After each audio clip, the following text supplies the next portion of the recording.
చెప్పబోయే శ్లోకం విష్ణు సహస్రనామంలోని 6వ శ్లోకము.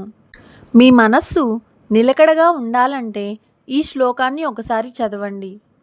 అప్రమేయో హృషీకేశః పద్మనాభో మరప్రభుః విశ్వకర్మ మనుస్రష్టా స్తవిష్టః స్థవిరో ధ్రువః.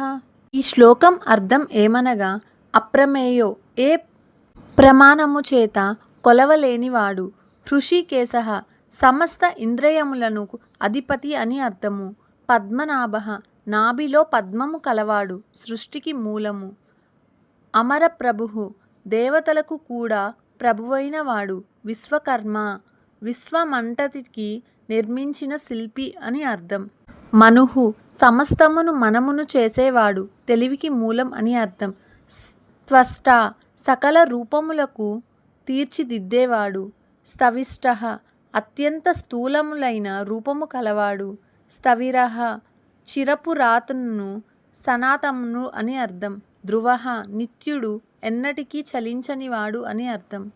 ఈ శ్లోకం పఠించడం వల్ల మనస్సు స్థిరమై పరమాత్మ అనుగ్రహం కలుగుతుంది.